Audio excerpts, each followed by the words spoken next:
Well, hello there. Welcome back. Thanks for joining me again here for the second episode. 2 down, 98 to go. The show has 100 episodes.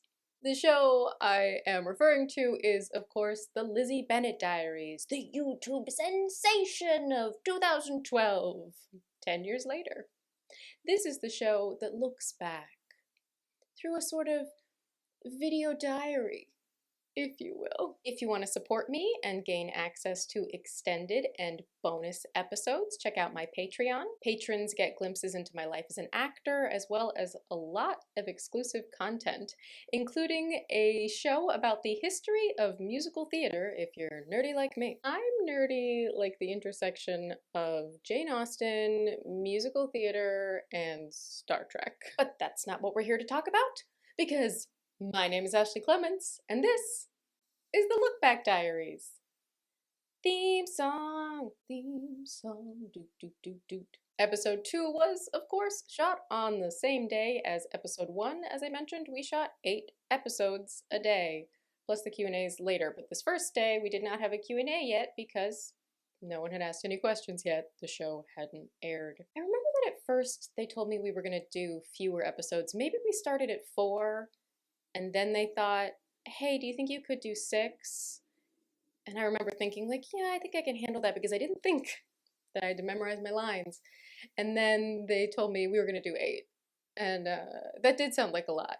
But, you know, I was game. And the reason we did that, of course, is that this show was shot on a shoestring budget, especially at the beginning, but throughout the entire series. So we would shoot a month's worth of content in one day, and I got paid for 1 day of work a month through the entire run of the show. We did also always rehearse. We just didn't get paid for that. And speaking of a shoestring budget, that first day they asked me if I wouldn't mind, just at the beginning, bringing my own clothes. I laugh because my entire wardrobe in this time period in my life ended up on the show. Which also meant that any time that I got recognized in public as Lizzie Bennet, people would also recognize what I was wearing. And that is why on this show, I will only wear this shirt, because it's the only shirt I own anymore. I've kept it for nostalgia, mostly. It feels like a part of history. Put it in the Smithsonian! But when the show was on, people were so curious about my clothes that I actually ran a Tumblr just to answer questions about where my clothes came from. The answer was often anthropology. I was really into anthropology at the time. This is H&M. They call it fast fashion, but here I am, and I've had it for a long time. And I took a look at it the other day and was reminded that I picked out all of Lizzie's costume theater pieces, which I had completely forgotten, so I'm glad I wrote it down to remind my future self. But as soon as I read it, I had this memory of Bernie and I going to a thrift store and looking around, and I found that ridiculous hat and said, is it too much? And we decided it was not too much. So in world, you know, maybe a costume box, but out of world, me. Just like the rest of Lizzie's clothes. But I had no idea when I showed up on the first day with an armload of clothes that they would become kind of famous. So let's see what I was wearing in this episode, shall we?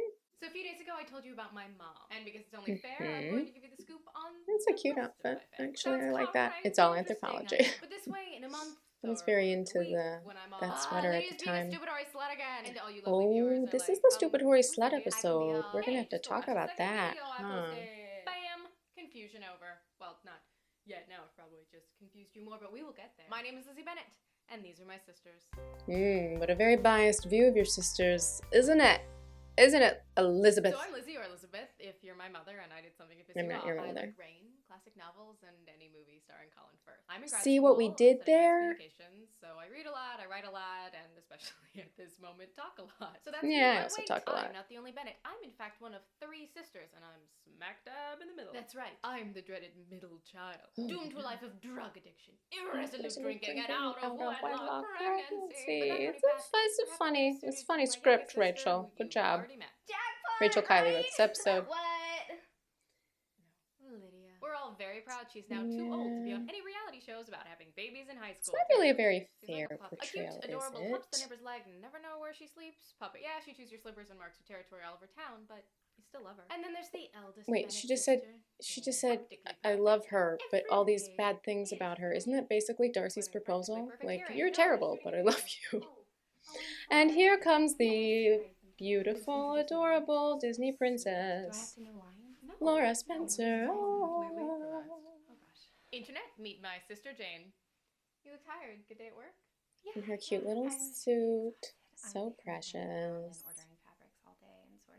Because she was the fashionista. I do remember that at some point Laura was like, you've made me a fashion icon. You need to give me some clothes.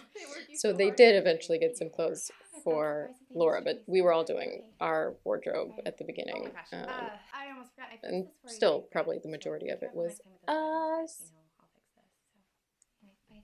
Oh, she fixed my Banana Republic shirt.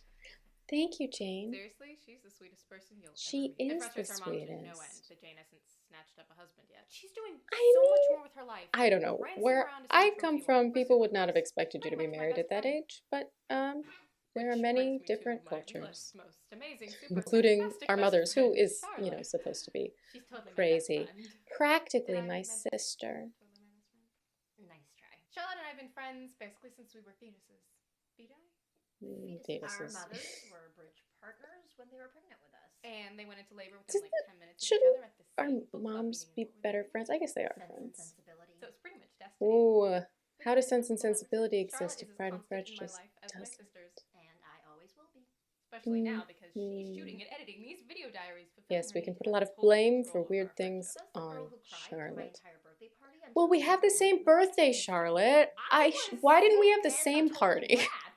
We've not really established that. That is all for today. Don't forget to tune in next time, as I'm sure there will be more mama drama in the mystery of which Bennett sister will mom throw at the new neighbor next. Dun, dun, dun. You can see that this is just Ashley. Like, I'm just like a Muppet. Get your own video blog. Yeah, we kept that conceit, and I like that we did, because it feels very how I would do it, how I will be doing it. I will never have a real sign-on or real sign-off. I prefer to just ramble and then be surprised by whatever strange thing comes out of my mouth. Okay, so here we have our flawed protagonist. She's very biased, one might even say prejudiced. And we see that mostly come out against Lydia, who at this point, it's important to remember, nobody really likes. Mary Kate quickly made everyone fall in love with her, but people who knew the book were predisposed not to like Lydia. If you didn't know the book, you've barely met her. It's just funny to think now, because people who know and love this show have such affection for Lydia, but at this point, not yet. But I do remember there being backlash to the stupid hoary slut line in the comments then and now. Actually, the most recent comment 4 weeks ago, Alexandra Mandel says, oof, a lot of this did not age well. Lydia just being a slut again. Good thing she's too old to wind up on reality TV as a teenage mom. Fano Banana 1 month ago said, I'm sure looking back, the phrase hoary slut doesn't land the same. I do remember the writer Rachel Kiley at the time telling me that that was intentional, that Lizzie has an arc to go on, that she is wrong, that we're not supposed to agree with her. And spoiler alert, Lizzie is gonna change her mind about Lydia and see her as a whole person. But if we did it now, would it be different? Maybe. Or maybe it would facilitate an entire conversation about how shaming women for their sexual choices is just serving the patriarchy. And we don't need to help the patriarchy, we need to fight the patriarchy. And on a personal note, I will add that I have often said that playing Lizzie Bennet helped me become a less judgmental person, and this is the beginning of that. Because in 2012, I did not clock how problematic that language was. And it was through feedback from the internet and all the different ideas that I got exposed to once I was really online because of the show that I learned to be more accepting. So in a weird way, I guess I sort of have a soft spot for that much hated line, because I'm grateful for what I learned as a result of it being in the show. And speaking of audience interaction, thanks to those of you who wrote to tell me how you found Lizzie Bennet on the first day. Apparently, Hank Green, creator, did write a Tumblr post about it, which he also tweeted. Some of you pointed to each of them. But today, is also the 10-year anniversary of the day that he mentioned it on the Vlog Brothers, so I bet a bunch more of you discovered it 10 years ago today. And whether you've known Lizzie Bennett for 10 years or 10 minutes, thanks for joining me. I'll be back to look back in a few days.